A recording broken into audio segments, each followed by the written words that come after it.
बिस्मिल्लाहिर्रहमानिर्रहीम। नाज़रीन इकराम, मुख्तलिफ़ लोगों को देखा गया है कि वो अपने पास कुत्ता रखते हैं, कुत्ता पालते हैं, उसको अपने साथ खिलाते हैं, पिलाते हैं, बिठाते हैं, सुलाते हैं। कुछ लोग शौकिया ये काम करते हैं, जबकि कुछ लोगों को मजबूरी की वजह से कुत्ता रखना पड़ता है।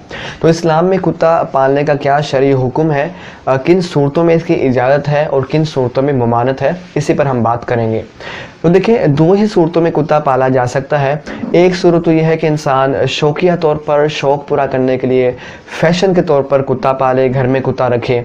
और दूसरी सूरत यह है कि किसी मजबूरी की वजह से ज़रूरतन, जैसे हिफाजत के मकसद से, शिकार के मकसद से कुत्ता रखा जाए।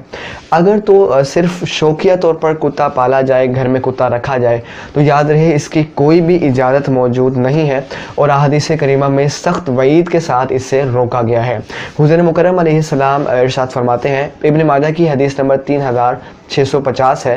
हुज़ूर फरमाते हैं, इन्नल मलाइकता ला तदखुलु बैतन फ़ीहा कल्बुन वला सूरतुन, यानी जिस घर में कुत्ता और जानदार की तस्वीर मौजूद हो, उस घर में रहमत के फरिश्ते दाखिल नहीं होते हैं।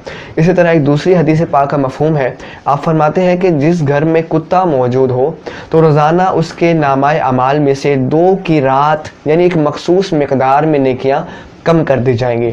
तो नाज़रीन इकराम, जब हमारे घर में रहमत के फरिश्ते ही दाखिल नहीं होंगे, जब हम खुद अपने ही हाथों से अपने घर में रहमत के, बरकत के, अमन और सलामती के दरवाज़े बंद कर देंगे, तो किस तरह घर में सुकून होगा, किस तरह राहत और किस तरह सलामती पैदा होगी। दूसरी चीज़ ये है कि हिफाजत के मकसद से या शिकार के लिए या बाद वक़्त इन्वेस्टिगेशन के लिए कुत्ते रखे जाते हैं, तो इस तरह की जायज़ मकासद के लिए कुत्ता रखने की बिल्कुल इजाज़त मौजूद है।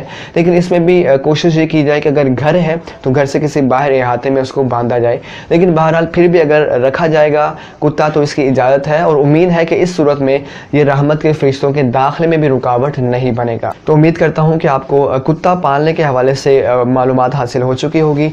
ज़रूर इस मैसेज को दूसरों के साथ शेयर करें ताकि वो भी इस हवाले से आगाही हासिल कर सकें।